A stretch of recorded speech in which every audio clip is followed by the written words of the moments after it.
a special sitting of both houses in line with Article 132 of the Constitution that provides for the President to address the nation every year or may address Parliament at any other time. As we await for the commencement of that business, which is very pertinent for the better part of today, on your screens you can see the band already making its way into the Parliament buildings, signaling that this, from any moment from now, remember this joint sitting of the National Assembly and the Senate, a sitting of the bicameral Parliament is scheduled to kick off from 2:30 p.m. And at that particular time, the President is expected to have arrived at the National Assembly presence and ready to address the joint sitting of Parliament after being ushered in by the two speakers of the bicameral Parliament. You can see the band are doing what they know best. They'll be mounting a guard of honor, where the President will be inspecting that guard of honor mounted in his honor, and after the inspection of that guard of honor, he'll be proceeding to make his way into the Parliament presence, where he'll be engaging the speakers of the National Assembly and the Senate. I'm speaking about Dr. Moses Wetangula from the National Assembly and Honorable Speaker Moses Amason Jefferson of the Senate.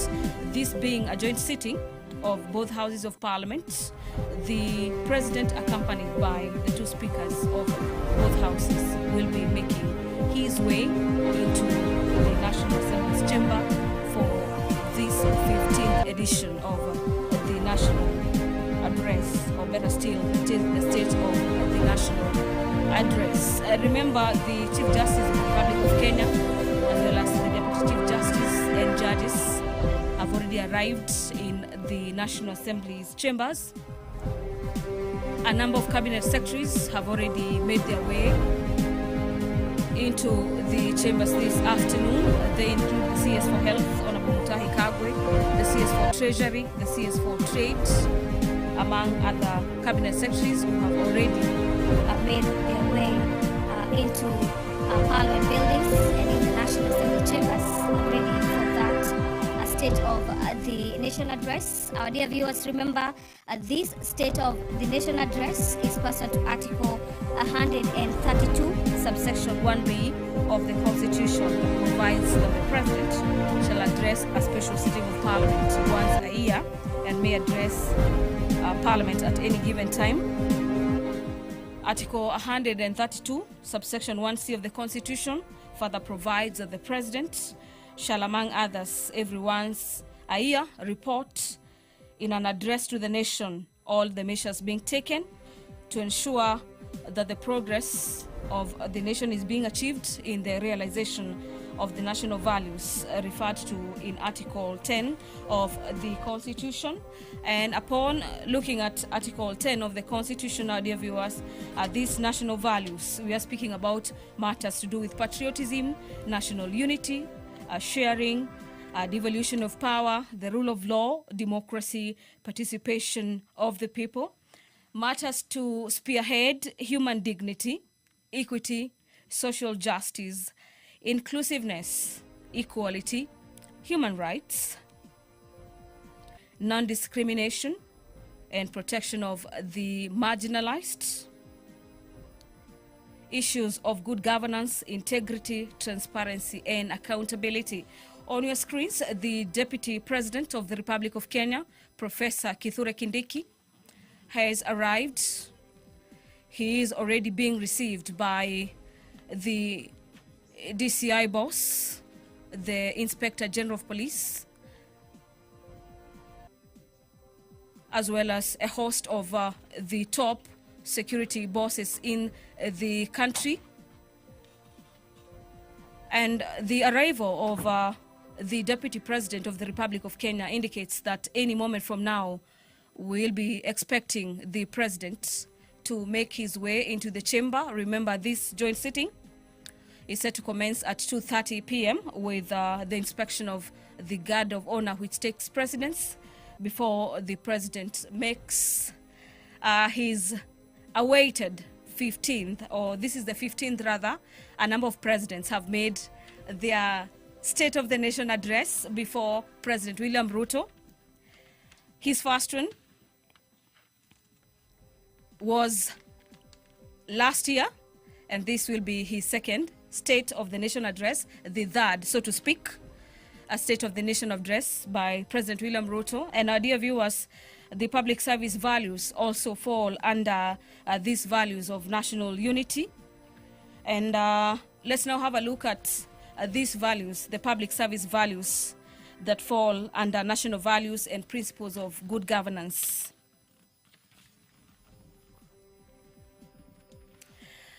They include the high standards of professional ethics, efficient and effective economic use of resources, responsible, prompt, effective and impartial, and as well as equitable and provision of services, the involvement of the people in the process of the policy making and accountability of administrative acts. The band right outside the Senate chambers is ready for this day. President William Ruto is on your screens. You can see him. He is already around Parliament. Any moment from now, he'll be making his way into Parliament of Kenya, and specifically to the National Assembly's chamber, ready to deliver his State of the Nation address. Remember, this is the third one, and that is pursuant to the provisions of the Constitution, where the President will be giving that State of the Nation address, as well as tabling a number of reports for debate by both houses of Parliament, that is the National Assembly and the Senate. And this submission of the report is made in fulfilling the national and international obligations of the Republic. The President is also expected to table a report on matters security of the country, and also tell the nation through Parliament some of the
kickstart the process that Kenyans are awaiting this afternoon.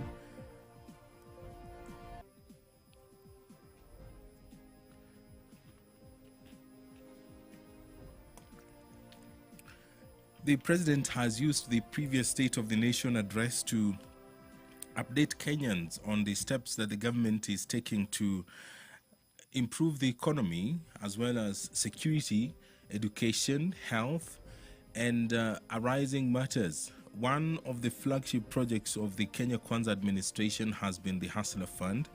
It is expected, just like in the previous addresses, the president will perhaps address the Hustler Fund. Where did it begin and where is it at the moment?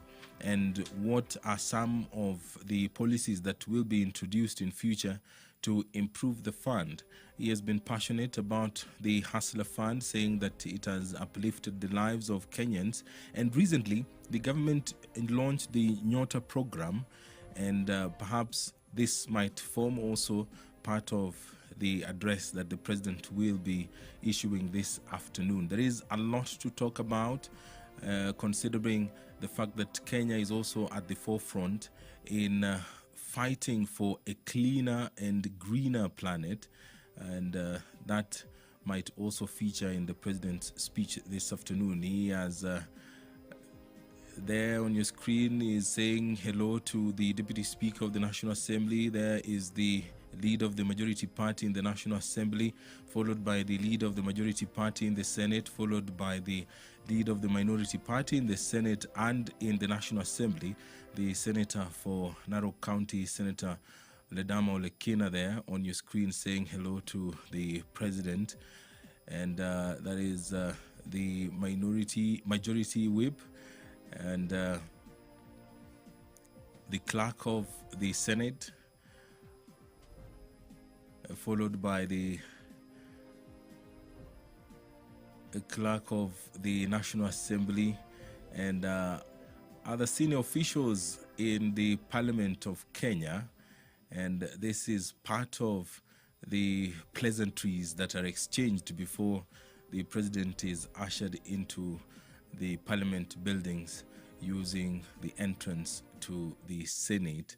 And any moment now, the Houses of Parliament under one roof will convene for the special joint sitting of Parliament, which brings together senators and members of the National Assembly for the much-awaited State of the Nation address by the President, the head of state, William Samoei Ruto, this afternoon. It is his third State of the Nation address, and he will tell Kenyans where the country is at.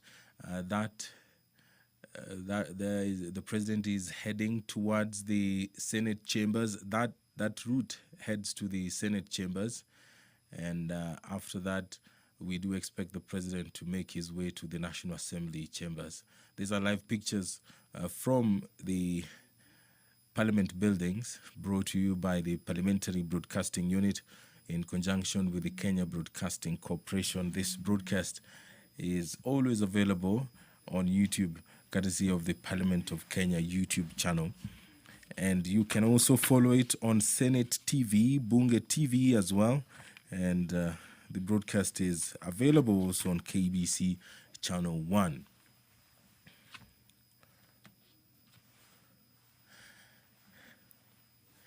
That's the main corridor that is leading to the National Assembly chambers. On your screen there is the members' lounge, and just behind the camera is the main highway that is leading to the National Assembly chambers. And thanks to the Parliamentary Broadcasting Unit, the pressings of Parliament really have been opened up to the public on numerous occasions. You get the opportunity to watch beyond what normally happens during the normal sittings on Tuesdays, Wednesdays, and Thursdays, and during special sittings. It is during such occasions that you get to interact with the images that often you don't get to watch on your TV. And on a day such as this, when the president will be addressing the Republic, then you get the opportunity to view at least pictures from various sections of Parliament. On your screen, the members are familiarizing. In a couple of minutes, they will each take their seats. It is a huge assembly that is able to accommodate all the members of the assembly and the members of the Senate. And it happens once in a while, at least twice in a year.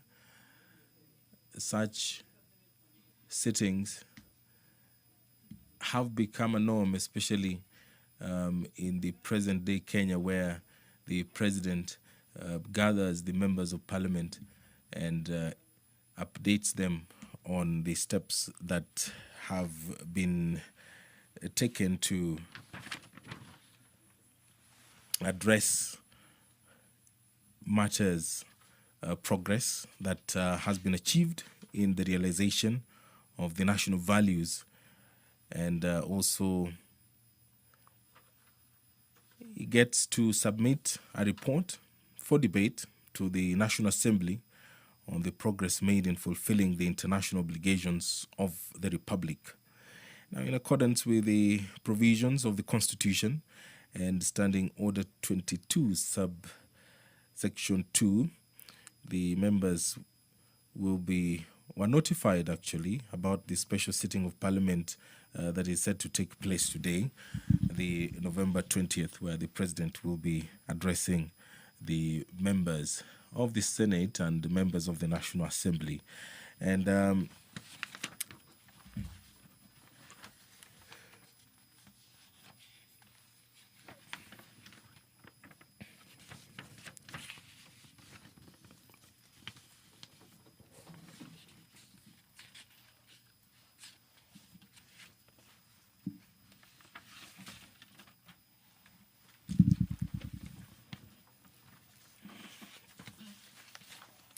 just a quick recap of the procedure that will be taking place this afternoon. The prayer will be said by the Speaker of the Senate and followed by convocation by the Speaker of the Senate and then the Speaker of the National Assembly. And then the Speaker of the National Assembly will invite His Excellency the President to make his address, and then the State of the Nation address will begin by the Excellency President William Ruto, and after there will be an adjournment. The Speaker of the Senate will begin, and thereafter the Speaker of the National Assembly will follow suit. The guests that have been invited for this important occasion are the former speakers, the Chief Justice as well, and the judges have also been invited to come attend this State of the Nation address by the President, and the Governor of Nairobi County, where the Parliament of Kenya sits, has also been invited to come take part in this important occasion that we do expect to get underway in a matter of minutes. Just a reminder, the President has already arrived in Parliament, and any moment now he will be walking into the chambers, and that will signal the beginning of this important part of the Parliament calendar, where the head of state will be addressing Kenyans this afternoon.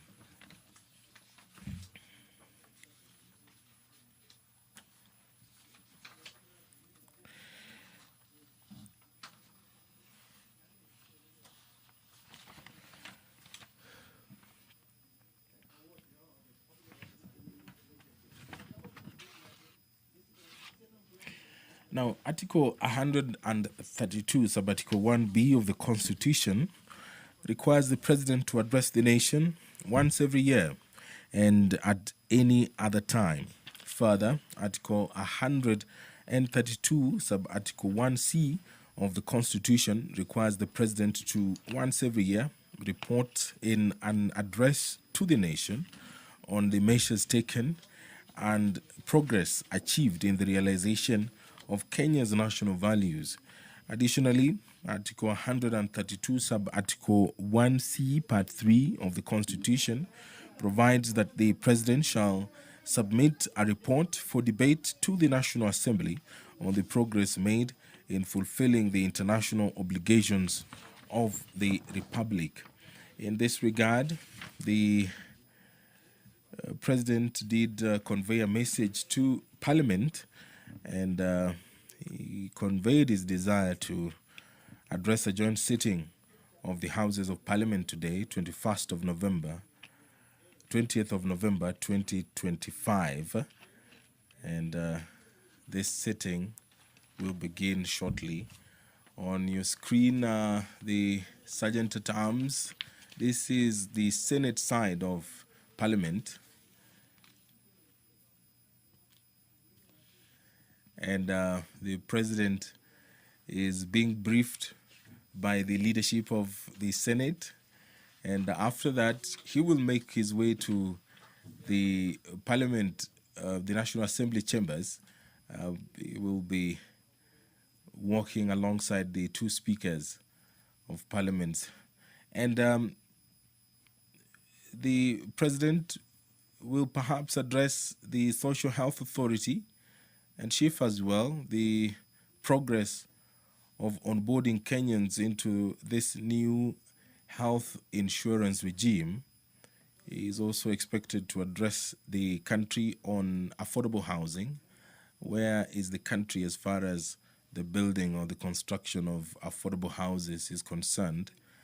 The education sector will also form part of the address this afternoon, as well as the state of infrastructure, agriculture as well, and issues to do with security. Are Kenyan borders safe?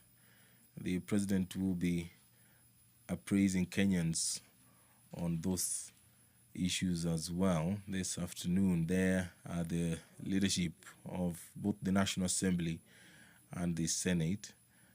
There is on your screen a signal that the President perhaps is on his way to the National Assembly chambers. The Deputy President, Professor Kithure Kindiki, has he has left the Senate chambers and is now being directed to the Speaker's Gallery, where he will be taking his seat.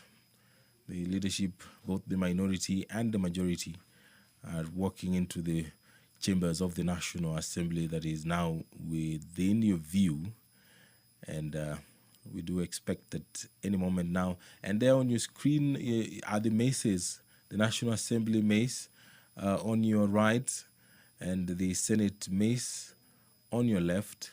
They will be leading the way, followed by the speakers and the President.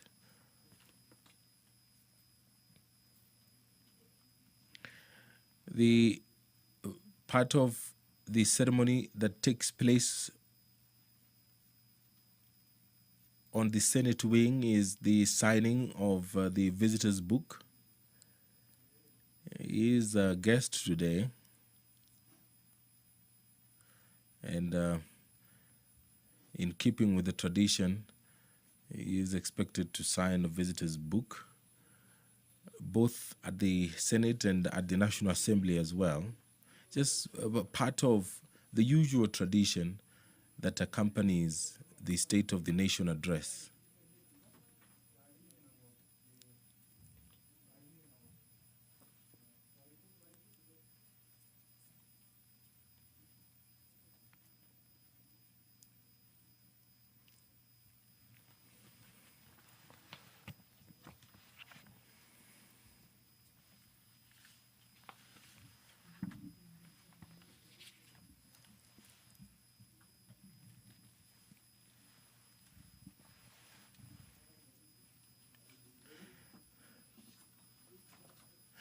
In keeping with the campaign promise, the head of state has used the State of the Nation address to update Kenyans on the Kenya Kwanza flagship projects. One of them, the affordable housing and the Hustler Fund, they have featured prominently in his previous speeches to Parliament. And today, the President will perhaps update Kenyans on how many houses have been constructed and what is the status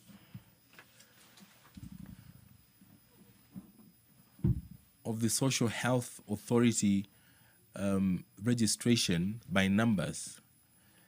He has often used his addresses to the nation to implore on Kenyans to address issues to do with health, saying that the Social Health Authority provides the best platform for Kenyans to get insured and guaranteed that their medical needs will be taken care of.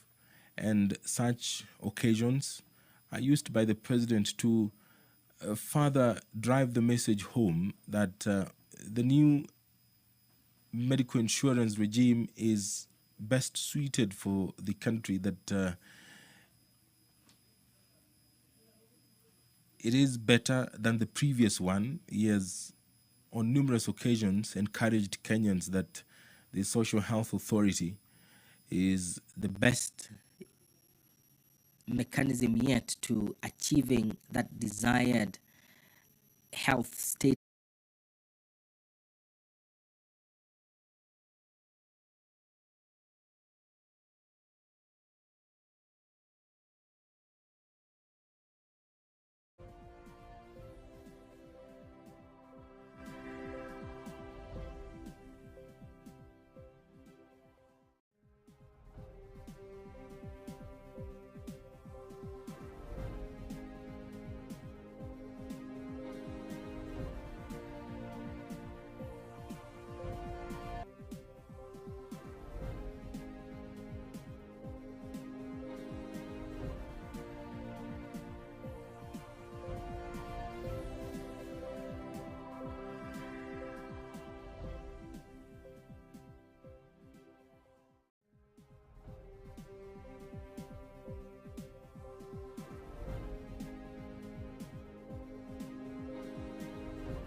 Stepping into the chambers, making the long walk to the front.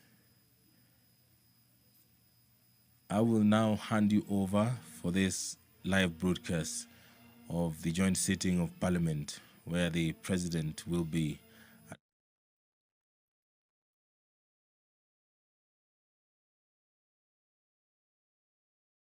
with the Kenya Broadcasting Corporation. My name is Edward Kabasa. On behalf of my colleague Gladys Mungai,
Na tuombe.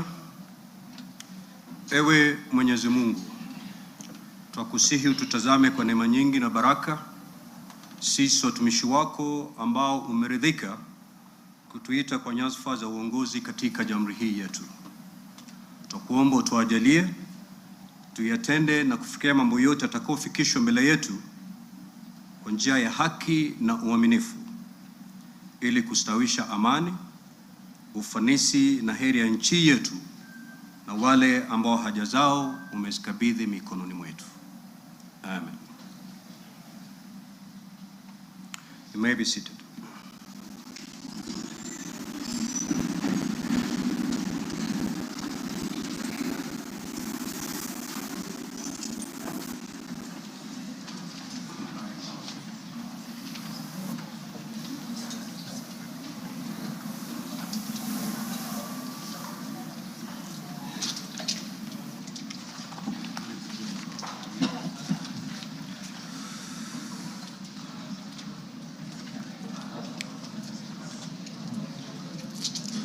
Order, Honorable Senators.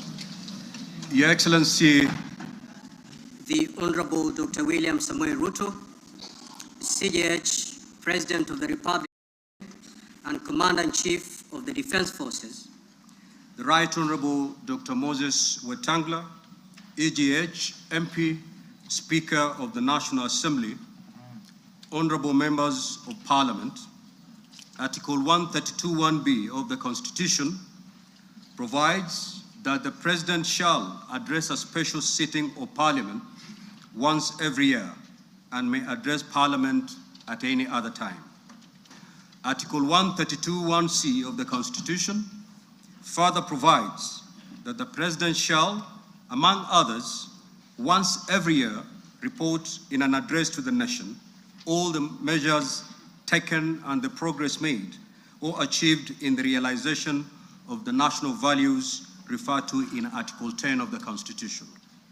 In addition, Article 247 of the Constitution requires the President, in his capacity as the chairperson of the National Security Council, to report to Parliament annually on the state of the security of the country.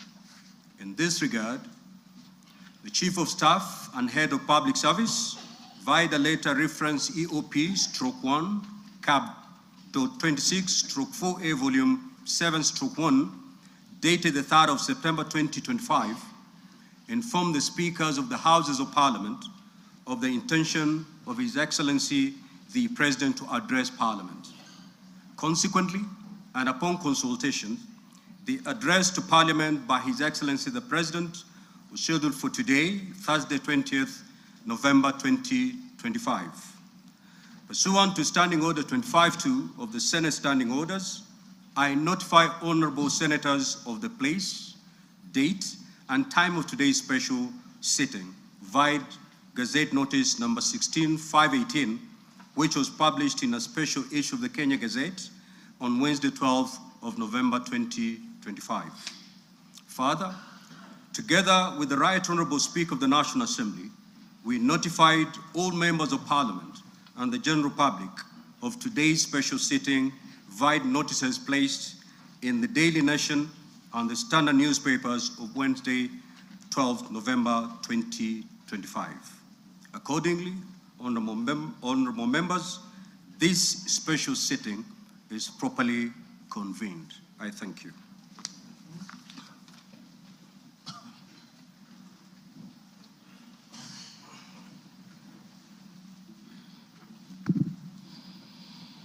Your Excellency, Honorable Dr. William Samoei Ruto, CGH, President of the Republic of Kenya and Commander-in-Chief of the Kenya Defense Forces, the Right Honorable Amason Kingi, EGH MP, Honorable Speaker of the Senate, Honorable Members of Parliament, members of the Diplomatic Corps, distinguished guests, ladies and gentlemen. Article 1321(b) of the Constitution requires the President to address the nation once every year and at any other time.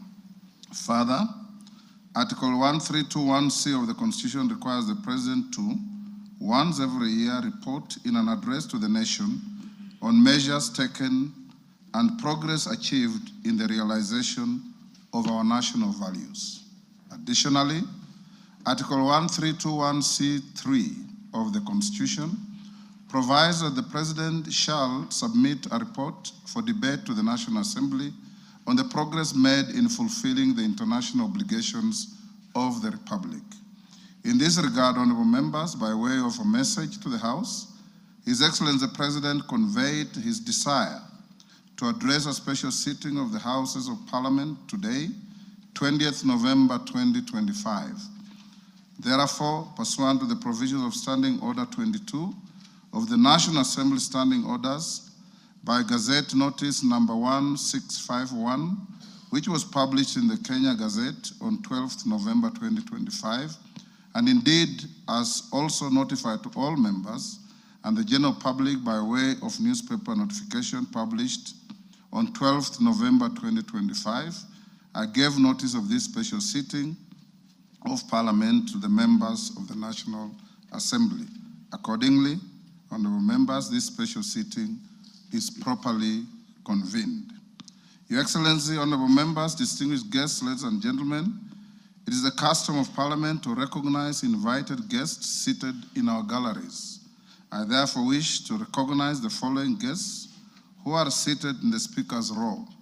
Her Excellency Rachel Ruto, First Lady of the Republic of Kenya, and other members of the First Family. His Excellency, the Honorable Professor Kithure Kindiki, EGH, the Deputy President of the Republic of Kenya. The Honorable Musalia Mudavadi, EGH, the Prime Cabinet Secretary, and Cabinet Secretary, Minister of Foreign Affairs and Diaspora Affairs. Your Excellency, honorable members, also present this afternoon is the Chief Justice and President of the Supreme Court, Honorable Lady Justice Martha Koome, EGH. She is accompanied by the Deputy Chief Justice and Vice President of the Supreme Court, Honorable Lady Justice Philomena Mwilu, EGH, Honorable Justice Daniel Musinga, CBS Presiding Judge, Court of Appeal, Honorable Justice Oscar Angote, MBS, Presiding Judge of the Environment and Land Court, and Honorable Justice Brian Ongaya, EBS, Judge of the Employment and Labor Relations Court. We are also honored to have in our midst the immediate former Speakers of the Houses of Parliament, the Honorable Francis Ole Kaparo, the Honorable Ekwe Ethro, and the Honorable Kenneth Lusaka, EGH, the Governor of Bungoma County, and Clerk Emeritus of the National Assembly, Ambassador Michael Sialai, CBS. Also in the gallery, we have the Chairperson of the Council of Governors, who is also the Governor of Wajir County, the Honorable Ahmed Abdullahi, and the Honorable Johnson Sakaja, Governor of Nairobi City County. May I also accord special recognition to all Cabinet Secretaries present and particularly acknowledge 5 of them who are former ranking members of the Houses of Parliament, namely Honorable Aden Duale, EGH, former leader of the majority party in the National Assembly, Honorable Kipchumba Murkomen, EGH, former Senate Majority Leader, Honorable John Badi, EGH, and Honorable Opio Wandai, EGH, both former leaders of the minority party in the National Assembly, and the Honorable Alice Wahome, EGH. If Honorable Mutai Kagwe is present, he's also a former member of the House, I acknowledge him. I also acknowledge Principal Secretaries and members of the Diplomatic Corps, heads of constitutional commissions, and independent offices and state corporations present. You are all welcome to Parliament. Your Excellency, I wish to make a special welcome to Parliament and mention the Chief of the Kenya Defense Forces, General Daniel Kahariri, and the respective service commanders, the Inspector General of Police, and other leaders of our disciplined forces who are seated at the Speaker's row. Parliament deeply appreciates your outstanding contribution to the national defense security, and distinguished service to our nation. To all invited guests, we say, Karibu Bunge. Your Excellency, honorable members, distinguished guests, ladies and gentlemen, I wish to draw your attention to the officer standing to the right of the chamber in green. He is the Chief Sergeant at Arms of the National Assembly, Mr. Aloisio Lekulo, OGW.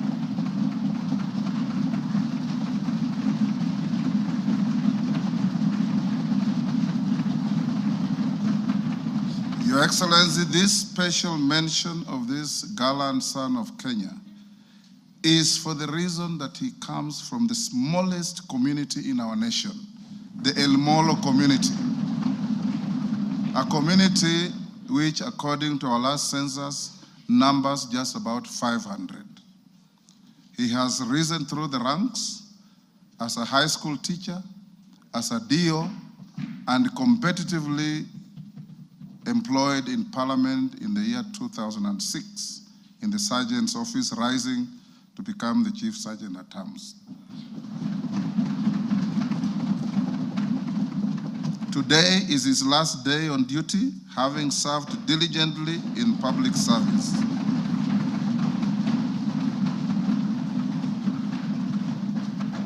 The National Assembly had a special session where we paid tribute to him, and we thank him for the distinguished service he has rendered to the nation and wish him well. Your Excellency, honorable members, distinguished guests, ladies and gentlemen, it's now my singular honor and privilege to invite His Excellency, the President of the Republic of Kenya and Commander-in-Chief of the Defense Forces to address this special sitting of Parliament. Your Excellency, you're most welcome.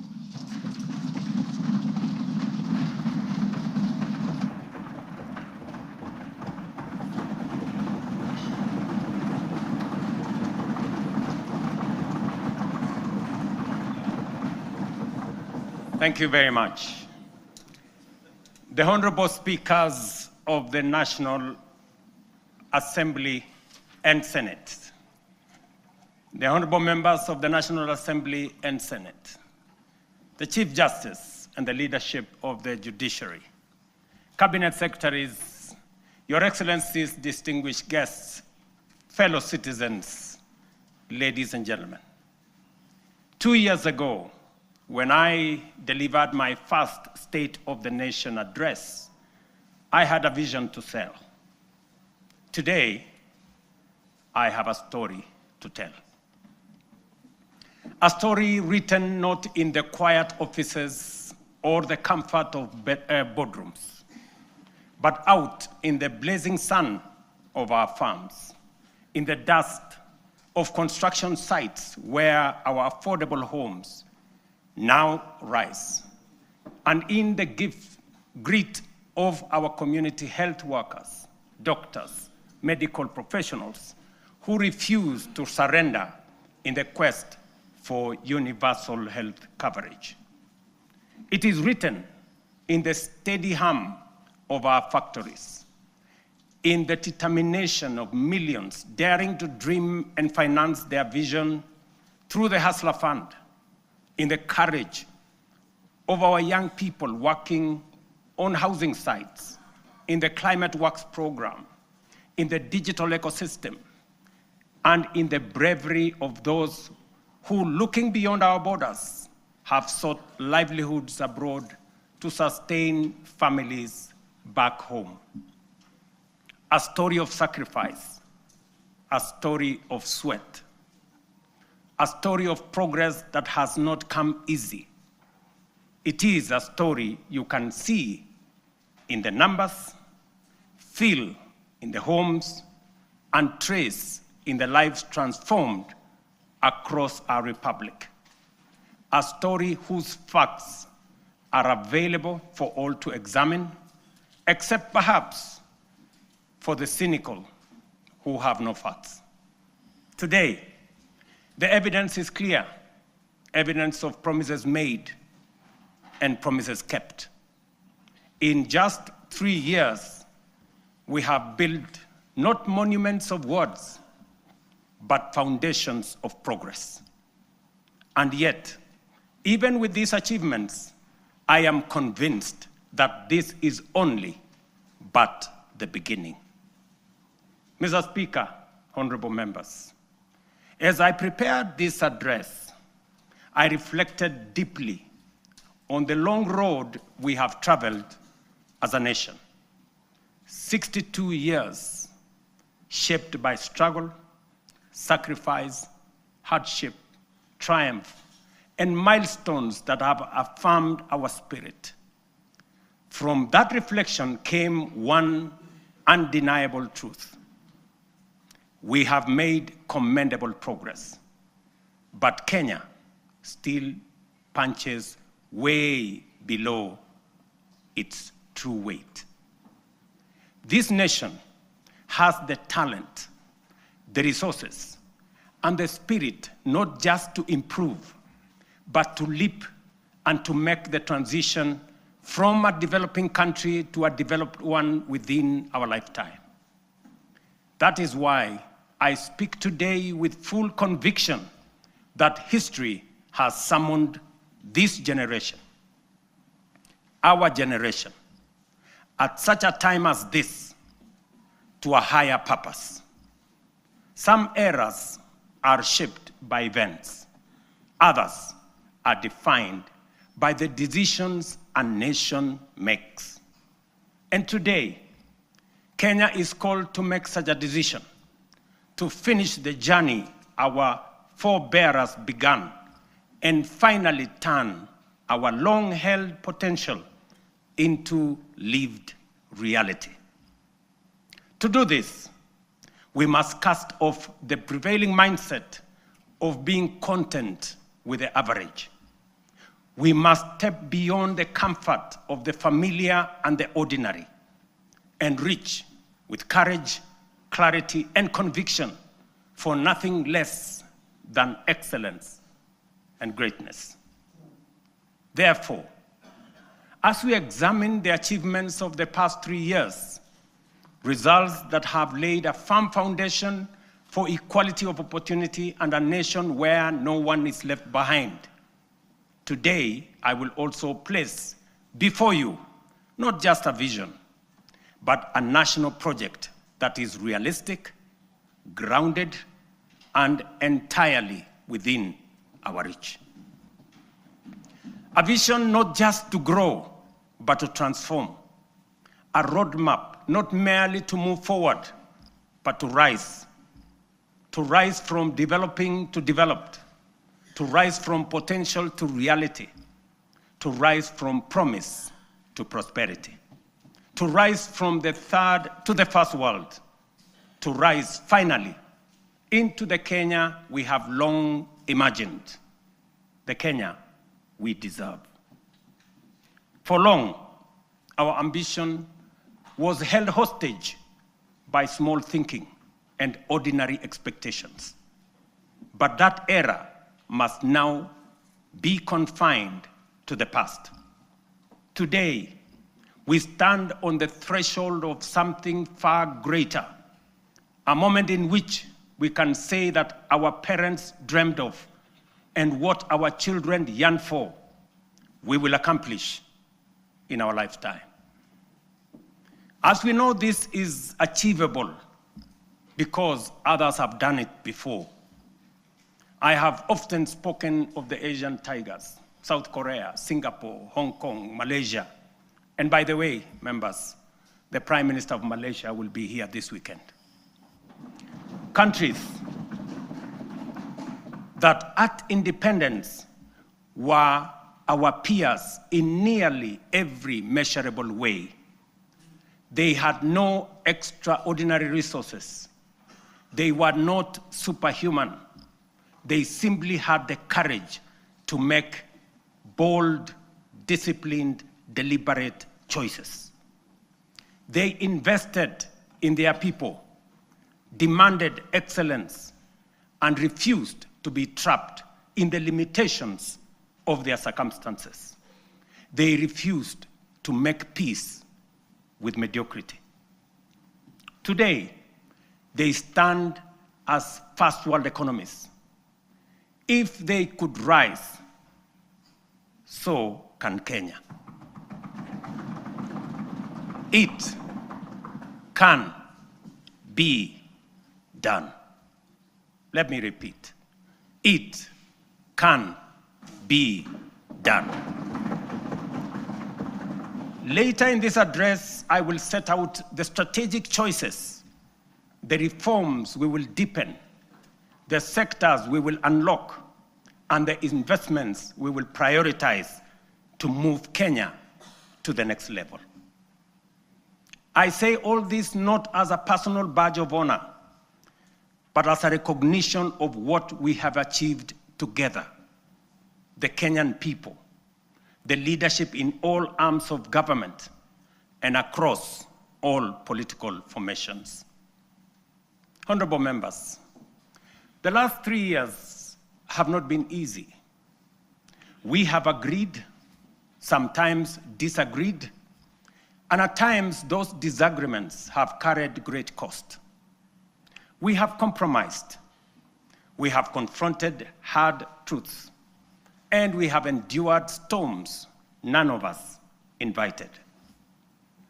But we all take comfort that it has not been for nothing, for this is how far we have come. At a time like this, in 2022, Kenya was in distress.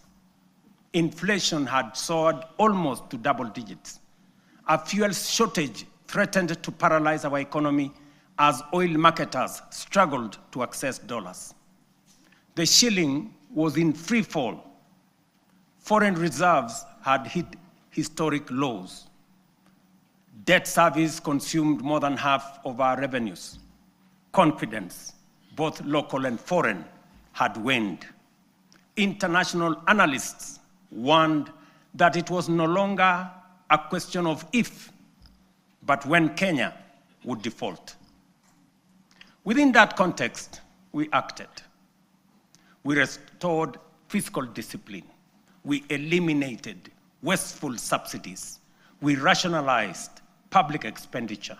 We strengthened revenue collection and placed our economy on a path of recovery and sustainability.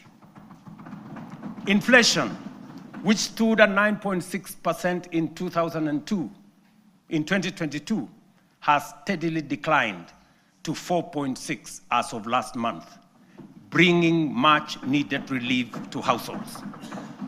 The shilling, once in perilous downward spiral, has stabilized at 129 to the dollar for nearly 2 years, a direct consequence of prudent monetary policy and disciplined fiscal management.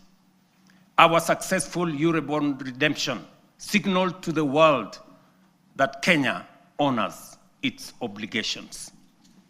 3 years ago, Kenya was ranked the 8th largest economy in Africa with a GDP of $115 billion. Today, our GDP has increased to $136 billion, moving us up to become the 6th largest economy on the continent, according to IMF. This steep rise, ladies and gentlemen, is not accidental. It is the product of deliberate choices, disciplined execution, and strategic reforms that have strengthened our economy and unlocked its potential. Our foreign reserves have surpassed $12 billion, the highest in independent Kenya. This has restored certainty, cushioned our economy from external shocks, and restored investor confidence. International markets have taken note. Just this week, 14 of the world's leading financial institutions, including Citigroup, JP Morgan, Standard Chartered, and Goldman Sachs, projected that Kenya's economy will expand by between 5 and 5.8% in 2026. This confidence is anchored in solid fundamentals: lower credit costs, rising exports, improved household spending driven by low inflation, and a broadly stable macroeconomic environment. Standard & Poor's has upgraded Kenya's sovereign credit rating from B- to a firm B, our first upward revision in many years, signaling renewed international confidence. This upgrade lowers our risk profile, attracts more investment, and reduces borrowing costs for both government and the private sector. Fellow citizens, our foreign direct investment has more than tripled from US dollars 463, or about 60 billion shillings in 2021, to US dollars 1.5 billion, almost 195 billion Kenya shillings in 2024. In the last 36 months, over 300 new businesses, including 500 foreign companies, have registered and set up shop in Kenya, reflecting renewed confidence and improved ease of doing business. The Nairobi Securities Exchange has recorded a powerful resurgence, now recognized as one of the best performing emerging markets globally. Since January 2025, investor wealth has grown by over 1 trillion shillings, driven by a broad share price rally that has reestablished the Nairobi Securities Exchange as a premier asset class. The NSE is on track for its strongest performance in over a decade, building on last year's remarkable gains. This renewed vibrancy is a clear vote of confidence in Kenya's direction and in the reforms we have undertaken. In short, Mr. Speaker, honorable members, the world's most respected economic assessors, emerging confidence in Kenya's direction and in the reforms we have undertaken. In short, Mr. Speaker, honorable members, the world's most respected economic assessors and market sentiment are affirming that what we already know, that our economy is strengthening, our prospects are brightening, and confidence in Kenya is rising. Our critics, the high priests of eternal pessimism, who criticize without responsibility and tear down without offering alternatives, will want you to believe that our economy is going in the wrong direction. But while everyone may speak their mind, and that is the beauty of our democracy, no one is entitled to manufacture self-serving falsehoods and traffic them as facts. And facts are exactly what I present here today: clear, verifiable, and indisputable. Mr. Speaker, one of the greatest contributors to the high cost of living is the cost of food. Kenyans in 2022 marched with empty sufurias, a stark symbol of frustration and unbearable cost of basic commodities. From the very outset, we made an intentional and strategic decision to subsidize production and not consumption. We understood that lasting relief would not come from temporary subsidies and price controls, but from strengthening the foundations of agricultural production. We also recognized that agriculture is not merely another sector of our economy. It is the lifeline of our nation.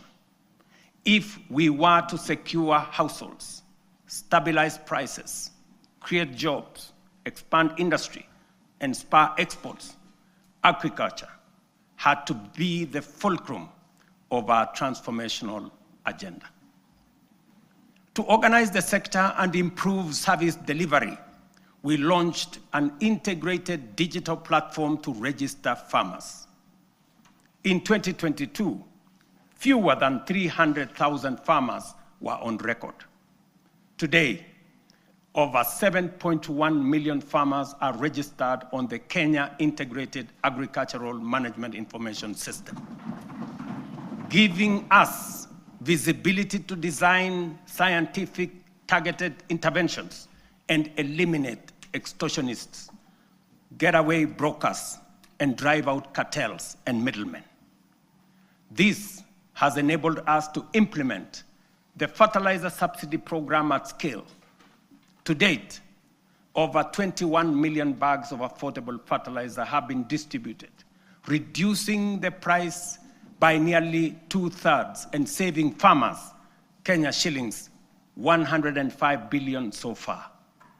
This year alone, we delivered 7 million bags of fertilizer and 35 million kilos of certified seed. And next year in 2026, we plan to distribute 12.5 million bags across all the 1,450 wards, ensuring every farmer has access to affordable inputs. The impact has been phenomenal. Productivity in all our agricultural sectors has gone up. National maize harvests have risen from 44 million bags in 2022 to 67 million bags in 2024, setting the stage for a historic harvest this year of 70 million bags. The results are visible in markets and homes. The price of a 2-kilogram packet of flour has fallen from what it was 250 in 2022 to as low as 130 today.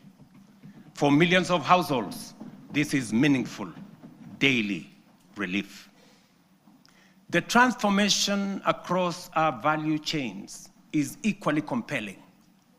Tea production has grown, with earnings rising from Kenya shillings 138 billion in 2022 to Kenya shillings 215 billion in 2024, a 56% increase. The coffee sector, once on the brink of collapse, is roaring back. Nearly 50,000 seedlings have been distributed. Earnings have risen from an average of Kenya shillings 70 per kilo to now between 120 and 150 shillings per kilo. We are on track to increase exports from 48,000 metric tons to 60,000 metric tons this year, and projected to reach 150 million tons in 3 years' time. Edible oils acreage under production expanded by 90% between 2022 and April 2025, cutting the edible oil import bill by 17 billion in 1 year. By 2027, we aim to halve this bill, saving Kenya nearly 60 billion in foreign exchange. Cotton production has nearly tripled. Cashew nut yields have grown following the distribution of 900,000 seedlings, and so has coconut output after the provision of 1 million seedlings. The sugar sector, long troubled, is now stabilizing. Area under cane is up by 200,000 acres. Production has surged 76% to over 815,000 metric tons. Imports are down 70%. To secure this process, we have leased Nzoia, Muhoroni, Sony, and Chemelil factories to competent private sector operators. Our livestock value chain is rising. Leather exports are up 56% to Kenya shillings 2.5 billion. Local shoe production now exceeds 11 million pairs, and meat exports have grown 45% to 12.5 billion. In dairy, milk production has surged to 5.3 billion liters, while exports have nearly doubled to 9.4 billion. Dairy farmers' support has enhanced with the installation of 230 new milk coolers. Nearly 8 million animals have been vaccinated, and Kevevapi has produced a record 94 million vaccine doses, which are used locally and also exported to our neighbors in the region. We have reduced the cost of semen from 8,000 shillings per dose to 1,000 for our dairy farmers. The outcome of these reforms is unmistakable. We have enhanced food security, raised farmer incomes, driven agro-industrialization, and expanded Kenya's export footprint. This is the transformation we promised, now unfolding across our nation, fulfilling the national values and principles of governance, particularly sustainable development, as required under Article 10 of our Constitution. It is in accordance with this constitutional duty that I report to this House today. Mr. Speaker, honorable members, let me now turn to healthcare, the foundation of human dignity and the heartbeat of every nation that chooses compassion over neglect. Over the last 3 years, we have undertaken the most ambitious transformation of health systems since independence. Reforms rooted in equity, powered by innovation, and guided by a simple conviction that every Kenyan, wherever they live and whatever their means, deserves equal care. 27 million Kenyans are now registered in SHA, more than triple the number ever reached by the former NHIF. This is a demonstration that leaving no one behind was and is not a slogan. It is a promise on course to fulfillment. Additionally, more than 10,000 health facilities across the country have signed in to serve under this new system. But honorable members, real healthcare begins long before patients reach a hospital. That is why in September 2023, we deployed 107,000 community health promoters, the largest primary health workforce in our history, trained, equipped, and present in every ward in all our 47 counties. Their impact has been extraordinary. Consider 3 statistics. 8.9 million households have so far been visited. 9.9 million diabetes screenings have been done with 134,000 cases diagnosed. 6.5 million hypertension screenings have been conducted with 305,000 cases confirmed. Millions of lives have been touched and thousands saved. This is what equity looks like.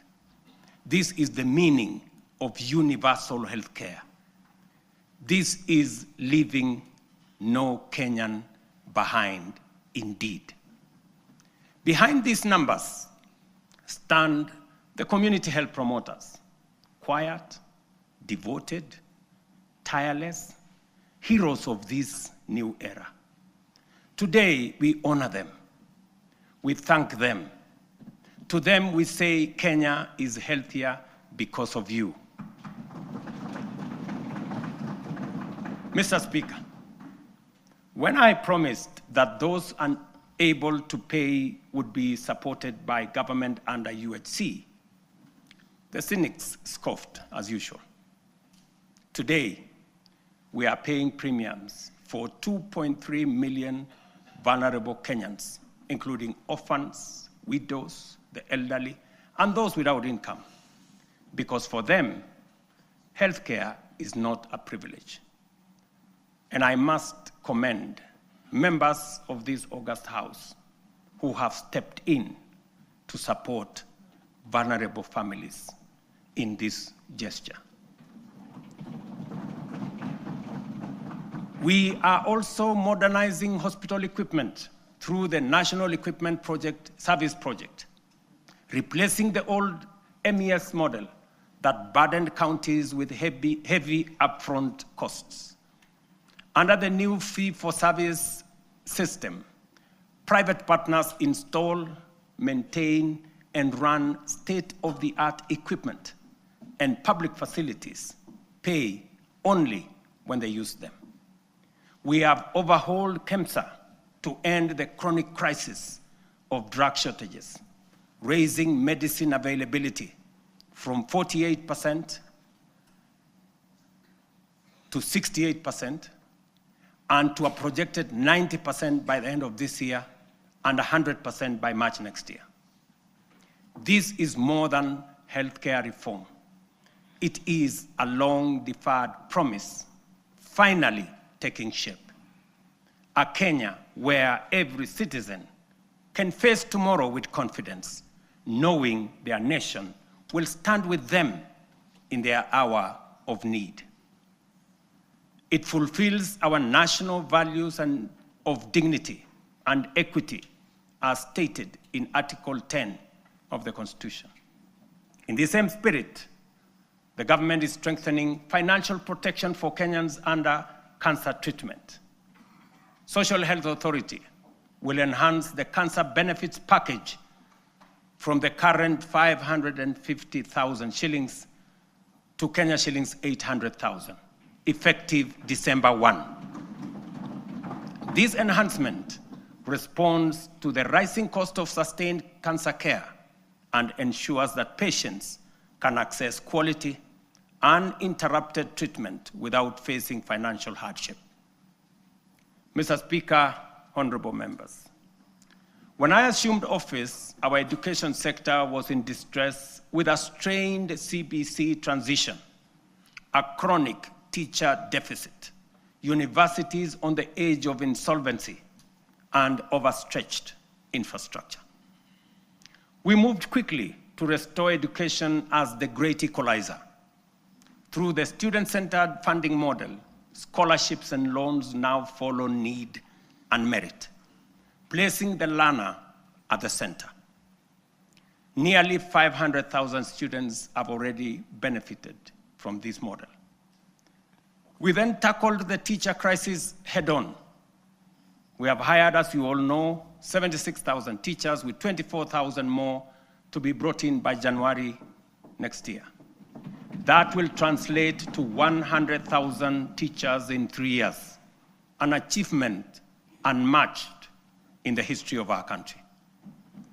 Together with the national government CDF, we have delivered 23,000 new classrooms and 1,600 laboratories are under construction, easing congestion and giving CBC the dignified facilities it requires.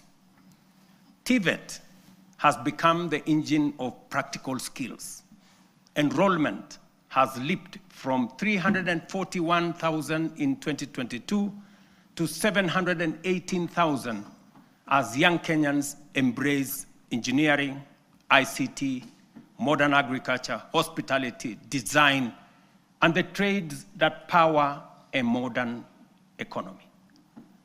In strengthening education at every level, we are giving life to the national values in Article 10, especially equity, human dignity, and sustainable development, ensuring every child has a fair chance to rise.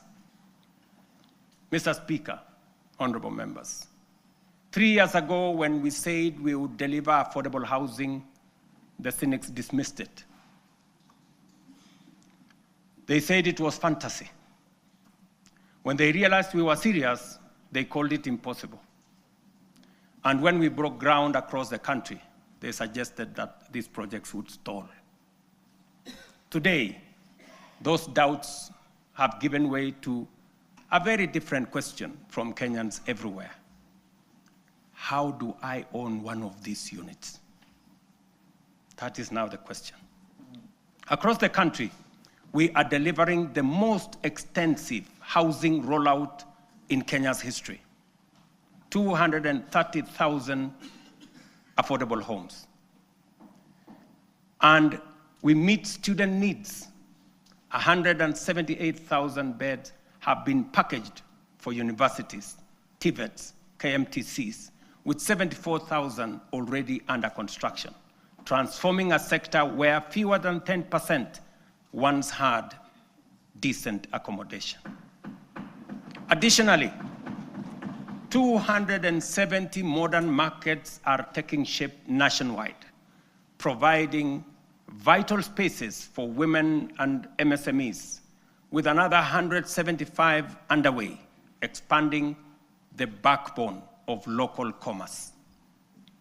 And through the Nairobi River Regeneration Program, 44,000 young people are restoring the river corridor and preparing sites for 10,000 social homes along the renewed riverfront.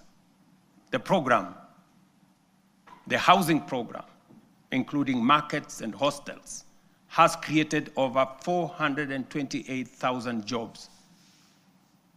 Jobs that include architects, engineers, plumbers, electricians, carpenters, masons, steel workers, transporters, and thousands of MSMEs in fittings, fabrication, and interior design work.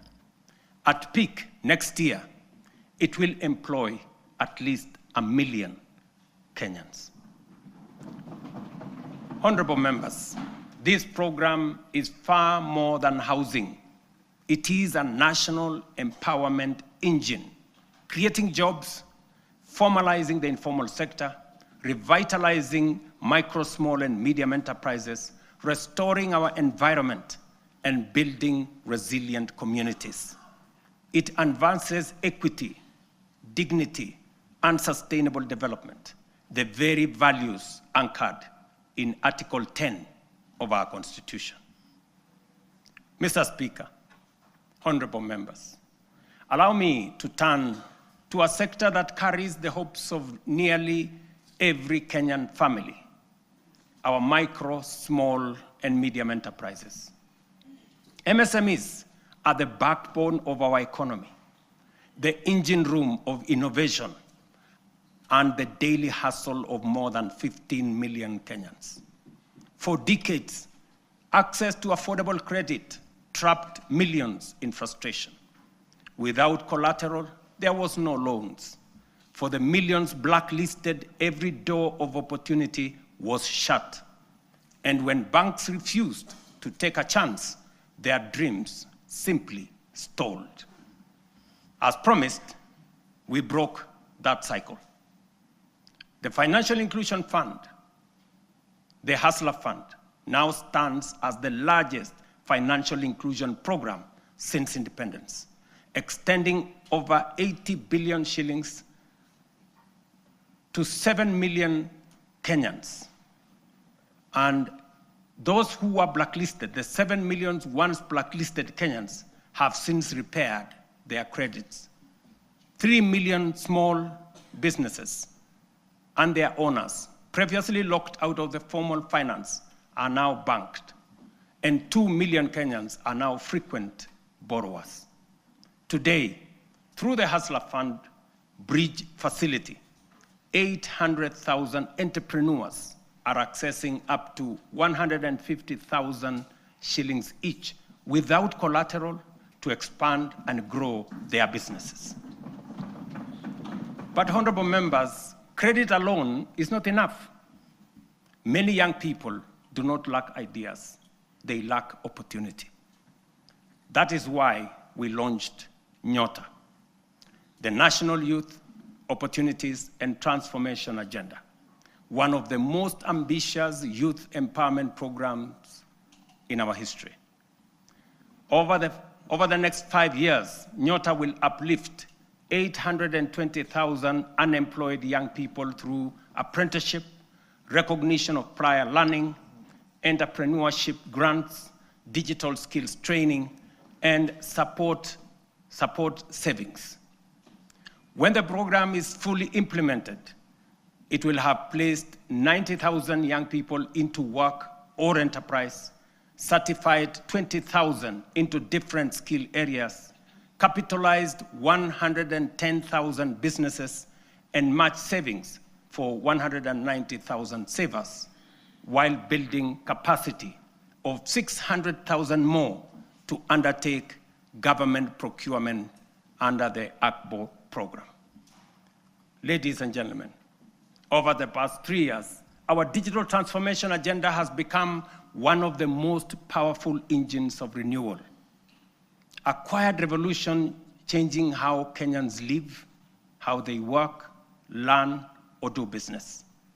We have expanded the fiber optic by 24,000 kilometers and moved from 0 public Wi-Fi hotspots in 2022 to nearly 1,500 today, connecting communities once left behind. We have set up 300 digital innovation hubs with 400 in the pipeline, gateways where ideas grow and enterprises begin. At the heart of this shift is digital government. From less than 400 services on eCitizen to 22,500, we have delivered one of the fastest digital migration in the world. Access is easier, efficiency higher, leakages sealed, and corruption pushed out. And as our young people are driving it, nearly 2 million have been trained in digital skills, and 300,000 now earn a living online through Ajira, Jitume, and our expanding business process outsourcing sector. Mr. Speaker, having set out the work of the last 3 years, it would be easy, almost comfortable, to pause, congratulate ourselves, and settle into the warmth of modest progress. But comfort is how nations stall. It is how Kenya once slowed while the Asian tigers raced ahead. We cannot allow that. We will not allow that. And we must not allow it. Because this moment demands more of us. More courage, more ambition, and a refusal to settle for the ordinary. As I said earlier, we often speak of the Asian tigers with a reference that makes their rise seem like a miracle from a distant world. We marvel at how they journeyed from poverty to industrial powerhouses, from aid recipients to exporters of world-class goods. And we ask, what secret advantage did they have? History answers us plainly. They had none. Their rise was not magic. It was intentional and crafted through leadership, discipline, strategic investment, and uncompromising rejection of mediocrity. Their stories begin in ruins. The example of post-war Japan, with barely 2,000 kilometers of paved road, and South Korea, whose GDP per capita was nearly identical to Kenya's at independence. Today, Japan commands over 1.1 million kilometers of paved roads, while Kenya has 22,000, 62 years after independence. South Korea's GDP per capita now exceeds $36,000 compared to our own $2,200. These comparisons are not meant to indict us, but to demonstrate what becomes possible when a nation chooses ambition over resignation. From their journeys, clear lessons emerge. These nations set aside small dreams and integrated boldly with global markets. They built first world infrastructure in what was third world environments. They invested obsessively in their people, the engineers, scientists, innovators, and technicians who powered their ascent. They generated electricity from all sources available to power their enterprise, innovation that led to manufacturing, industrialization, and progress. They simplified investment through institutional reforms that allowed capital, technology, and talent to progress without friction. They prioritized production by planning their industries long before those industries emerged. Critically, they nurtured ecosystems of relentless innovation, giving rise to global giants like Samsung, Hyundai, Toyota, and Sony, companies that began modestly and grew to define modern history. The task before us, therefore, is unmistakably clear. If Kenya is to grow at scale, we must raise our ambition. It is for this reason, Mr. Speaker and honorable members, that under my leadership, we are raising the bar of national ambition. And that is why I am today submitting a roadmap to take Kenya to the next level. We are committing to undertake a minimum of 4 major national priorities whose rationale I shall explain. First, we must invest relentlessly in our people, in their education, skills development, scientific training, and innovation capacity. We have already set the foundation through the major reforms in the education sector. We have increased the education budget from 490 billion in 2021 to over 700 billion this year, which has facilitated better infrastructure in our education system, more teachers and trainers, and enhanced funding for our colleges and universities. I have reorganized government departments to establish a dedicated State Department for Science, Research, and Innovation to support the urgent need to scale up STEM courses in our education system, strengthen innovation, promote research, and create a pool of high-level professionals in engineering and science. This structure will also help actualize the 2% research fund needed to make this ambition a reality. We must fund startups and deliberately scale up and commercialize innovation to create new companies. We must actualize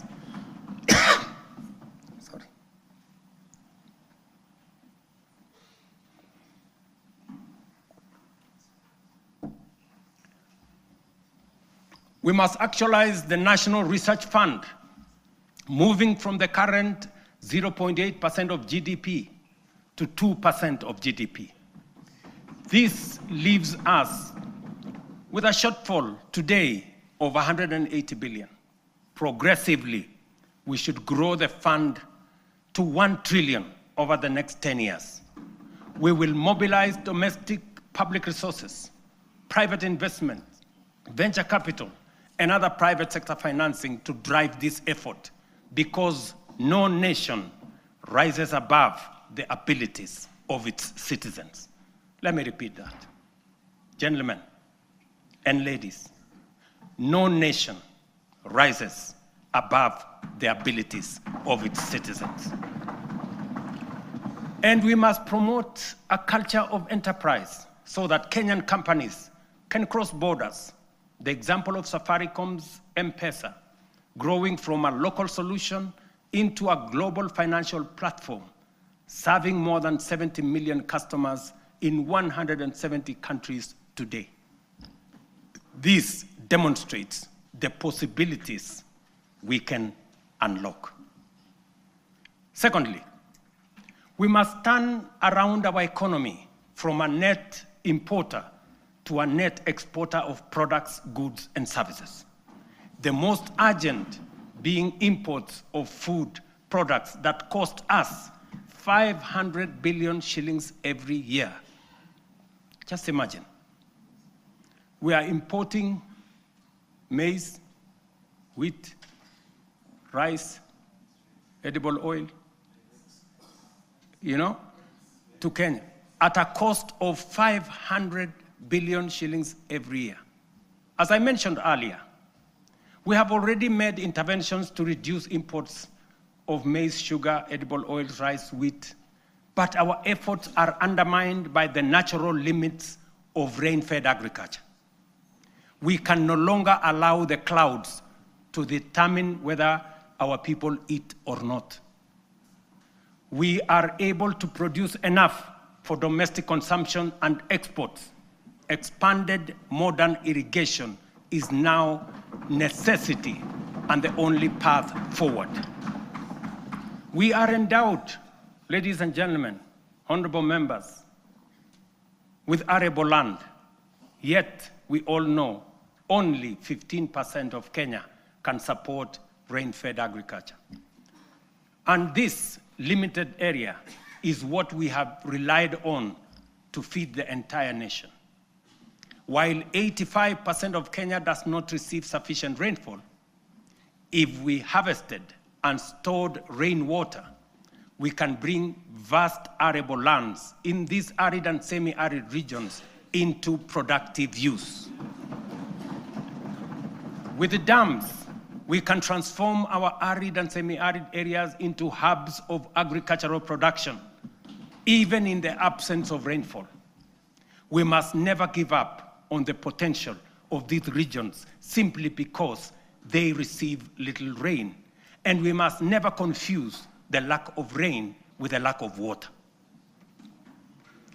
This is why we must build at least 50 mega dams nationwide, alongside 200 additional medium and small dams and thousands of micro dams to collect and store water, not only to secure our food supply, but to bring at least 2.5 million additional acres under irrigation within the next 5 to 7 years.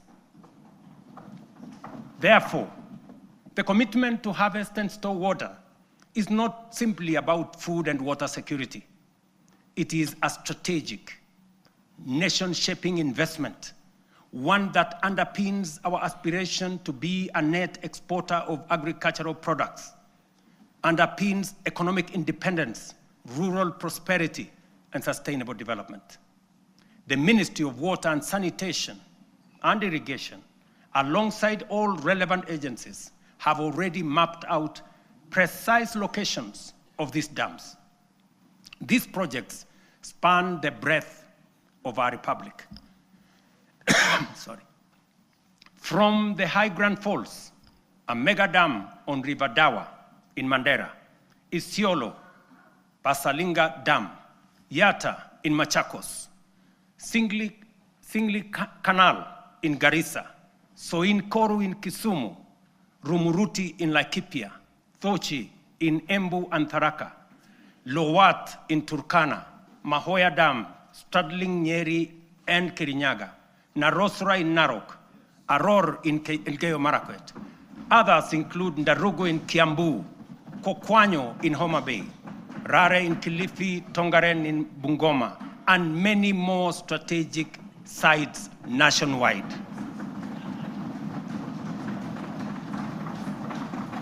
Mr. Speaker, expanded irrigation will also supply the volumes, consistency, and quality of raw materials required for our next economic frontier, which is agro-industrialization. Irrigation will produce the raw materials, and our SEZs, EPZs, and county aggregation and industrial parks will convert them into high-value products for national, regional, and global markets. Honorable members, energy is the lifeblood of any modern economy. No nation has developed without abundant, reliable, and affordable power. This is our third national priority. Although we have an installed capacity of 3,300 megawatts, the intermittence of solar and wind means our farm capacity is only 2,300 megawatts. far below what the Kenya of the present, let alone tomorrow, will require. To drive domestic electrification, industrial manufacturing, e-mobility, green industrialization, digital expansion, and a technology-enabled future, we must dramatically expand power generation. Kenya is blessed with diverse, largely underexploited renewable sources, including geothermal, solar, hydro, wind, and nuclear. To undertake large-scale value addition, agro-processing, manufacturing and industrialization, sufficient, affordable, and reliable energy is a top imperative. Modern technologies, such as data centers and artificial intelligence, require large-scale energy supply. To modernize our economy, leverage on technology to create new opportunities, and to turn our agriculture and natural resources into products, manufacturing and industrialization consume many megawatts of energy. As a result, we have to generate an additional 10,000 megawatts in the next 7 years, so as to move our country to the next level and undertake the transition necessary for our growth. Our fourth national priority is transport and logistics. As the region's economic and diplomatic hub, home to the United Nations' largest office and only office in the Global South, and the sixth largest economy in Africa, Kenya must maintain world-class seaports, airports, highways, and digital corridors. Efficient transport and logistics are the backbone of our competitiveness. They accelerate national development, connect products to markets, move goods and services, lower the cost of doing business, and will reinforce Kenya as the aviation and commercial capital of East and Central Africa. History teaches us that nations rise on the strength of transport and logistics. Japan's post-war revival, enabled by strategic road expansion, is a clear example. From only 2,000 kilometers of road, they constructed over 1 million kilometers of paved road in 7 decades. We in Kenya, you know, we have only constructed 22,000 kilometers over a relatively similar period. To scale up, ladies and gentlemen, honorable members, our transport and logistics program, the Ministry of Roads and Transport have already mapped out a comprehensive network of 2,500 kilometers of highway for dualing and 28,000 kilometers of road to be tarmacked over the next 10 years. We will onboard private-public partnership in the modernization of Jomo Kenyatta International Airport, Mombasa and Lamu Airport, and sort out the challenges facing Kenya Airways by next year. This work is already in progress. Next week, I will launch the dualing of the 170-kilometer Rironi-Naivasha-Nakuru-Mau Summit Road. On the same day, I will break ground on the dualing of the 58-kilometer Rironi-Mai-Mahiu-Naivasha Road. The gridlock that paralyzes these roads every day, especially on weekends and holidays, will soon, by God's grace, be a thing of the past. Additionally, roads earmarked for dualing include Muthaiga Kiambu Ndumberi, Machakos Junction Mariakani, Mau Summit Kericho Kisumu, Kisumu Busia, Mau Summit Eldoret Malaba, Athi River Namanga, Karatina Nanyuki Isiolo, Makutano Embu Meru Maua, Mtwapa Malindi Mombasa, all the way to Lungalunga, Kericho Kisii Migori Isabenia, and Nakuru Nyahururu Karatina, Kisii Oyugis Ahero, the Northern Pipers, James Kishuru Roads, Bomas Karen Gong, and Bomas Ongata Rongai Kiserian, including Gong Isinya and Naivasha to Kikuyu, among many other key corridors nationwide. This infrastructure drive will also include extending the standard gauge railway from Naivasha to Kisumu and eventually to Malaba. And that exercise, ladies and gentlemen, is beginning in January. In just 2 months, we will be beginning that process. Honorable members, estimates indicate that achieving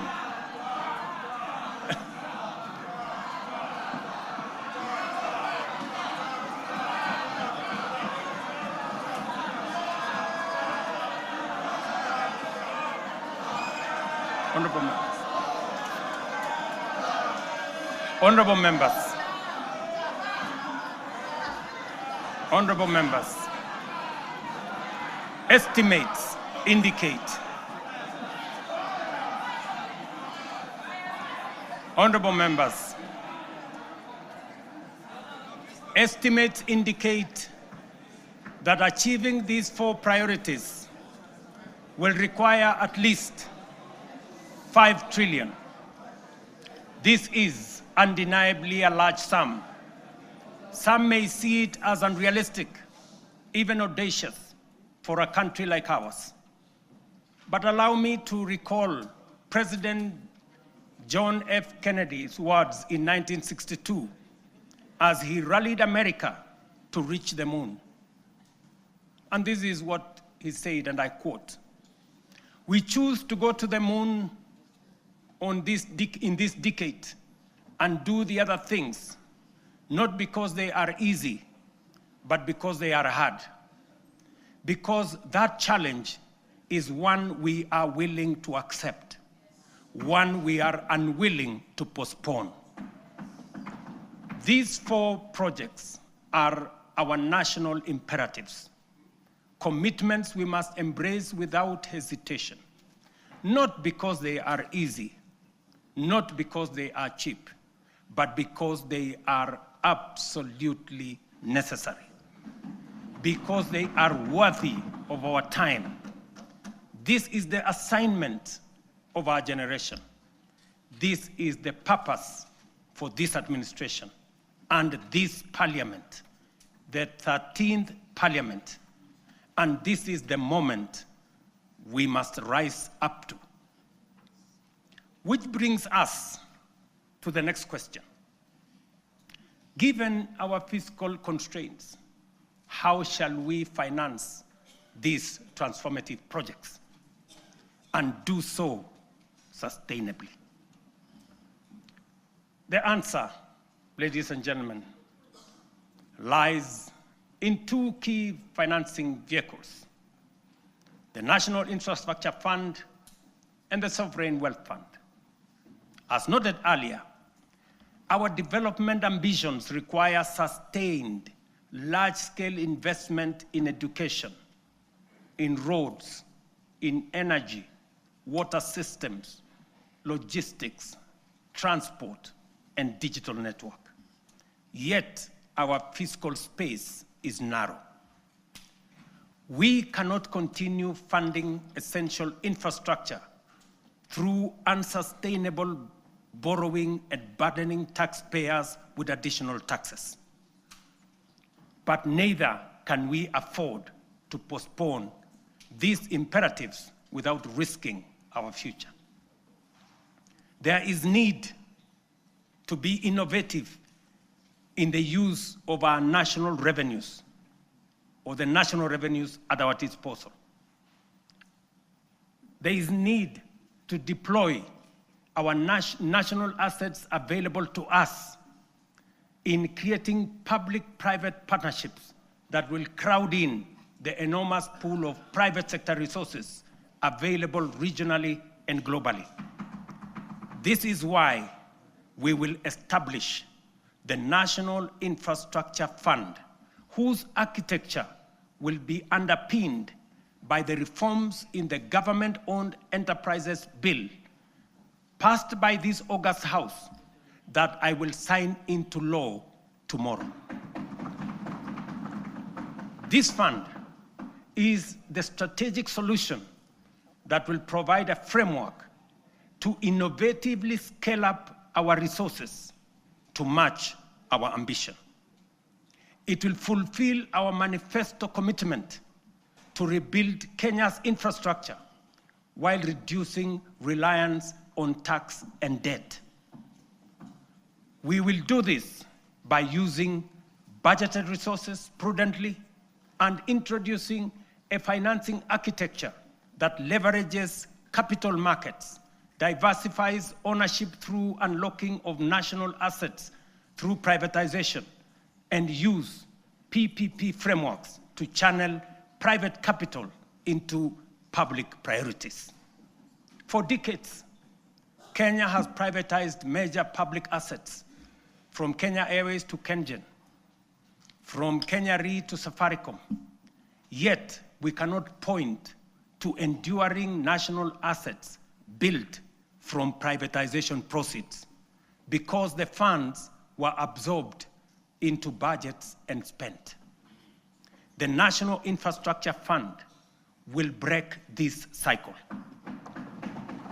All proceeds from privatization will be ring-fenced, preserved, and reinvested into new infrastructure and wealth-creating assets. When ownership shifts to the private sector for efficiency, the benefits to the public will not diminish, they will multiply. For every shilling invested from privatization proceeds, we aim to attract 10 shillings from long-term investors drawn from pension funds, sovereign partners, private equity, and development finance institutions. This multiplier will allow us to build critical infrastructure without adding to tax or debt burden. This model is proven. Australia's Future Fund, Singapore's Temasek, and UAE's Mubadala demonstrate that commercially run public investment funds can grow national wealth and deliver transformative infrastructure. The National Infrastructure Fund is therefore more than a financing tool. It is a generational strategy, preserving value, mobilizing capital, accelerating delivery, and ensuring Kenya becomes stronger, wealthier, and more competitive. Ladies and gentlemen, honorable members, our Constitution under Article 201C stipulates that the burdens and benefits of the use of resources and public borrowing shall be shared equitably between present and future generations. In essence, when we use natural resources or borrow, we must ensure future generations are not left poorer. That is why, alongside the National Infrastructure Fund, we will establish the Sovereign Wealth Fund to give full effect to the constitutional principle of intergenerational equity. A portion of all royalties from natural resources and a portion of proceeds from privatization of national assets will be invested in the fund. This fund will rest on 3 pillars. Number 1, savings, to be invested for the future, as countries like Norway, Kuwait, Saudi Arabia have done with trillion-dollar funds. Number 2, stabilization, a buffer against global shocks, including commodity volatilities, pandemics, and geopolitical disruptions to ensure fiscal stability. And number 3, infrastructure, a carefully managed share will be invested in commercial terms to attract private capital to national projects while growing public wealth. History has already warned us. Along our coast region, titanium deposits have been exploited and depleted. And because we lacked a sovereign wealth framework, future generations will inherit nothing from the resources that we got from titanium. We cannot repeat this mistake. Mr. Speaker, honorable members, that is the scale of our national ambition. This is the blueprint for financing it prudently and responsibly. To shape this vision, I have engaged sincerely with leaders across the political spectrum. I've engaged many members of parliament, many governors, community leaders, and with Kenyans from all walks of life. I discussed this vision with the late Right Honorable Raila Amolo Odinga in the presence of Professor Anyang' Nyong'o, who reminded me that no nation has industrialized without roads, energy, and food security. I have engaged former President Uhuru Kenyatta, who emphasized the necessity of scaling up infrastructure investments. Honorable members, allow me to express profound gratitude to the 13th Parliament for your outstanding contribution, your foresight, your consistency, focus, and commitment on what is good for Kenya. The progress made in the last 3 years would not have been possible without your legislative agility, principled oversight, and commitment to national interest. When the history of this generation is written, this House, the 13th Parliament, will occupy a full and proud chapter. Your decisions are recorded not only in debates or statutes, but in the lives lived, progress of every Kenyan that has been achieved. For this, I extend my deepest gratitude and appreciation. I also extend heartfelt thanks to hard-working Kenyans who have diligently fulfilled their civic duty to the nation, giving life to the constitutional values of equity, social justice, and sustainable development. You Kenyans have shouldered the weight of nation building. Future generations will feel the impact of your sacrifice, and they will honor you as the generation that helped change the trajectory of our republic. As I conclude, I reiterate that those of us in leadership must bear in mind one critical lesson. Leaders are not ultimately judged by the vision they carry, or the statements they make, or the mantra they repeat. They are judged by the actions they take, the values they generate, the difference they make, and the impact they leave in the lives of the people. Mr. Speaker, honorable members, let history record that this generation refused to be timid, that we chose ambition over fear, action over excuses, and progress over false comfort of low expectation. Let it be said that when Kenya stood at crossroads, we reached for the higher path. The work ahead is formidable, but so is the Kenyan spirit. This is our moment to lift Kenya to the next frontier. This is our moment to shape a nation worthy of its promise. This is our moment to rise.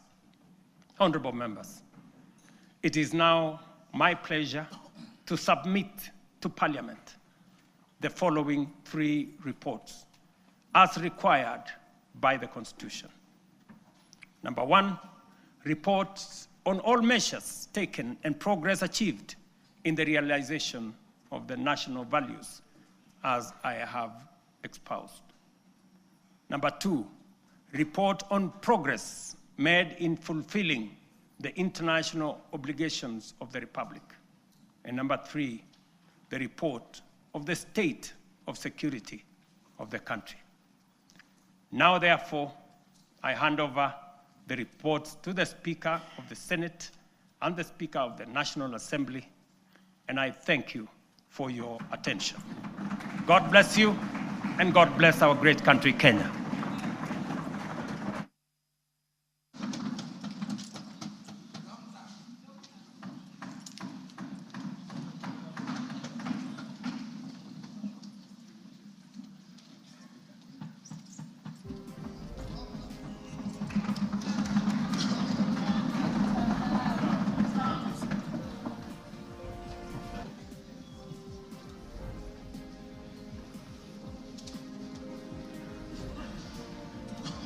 Honorable members, let us be upstanding.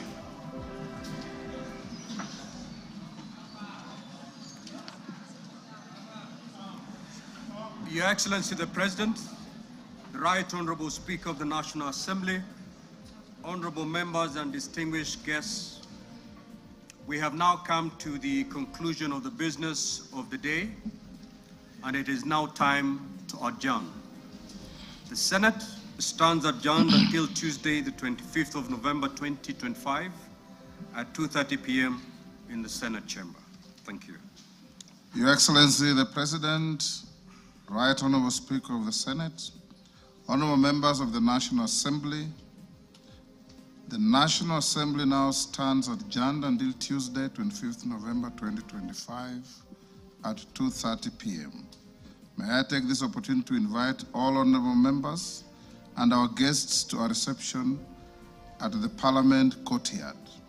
May I also request all honorable members and our guests to remain standing in your places until the procession of His Excellency the President and the speakers leave the chamber. I thank you.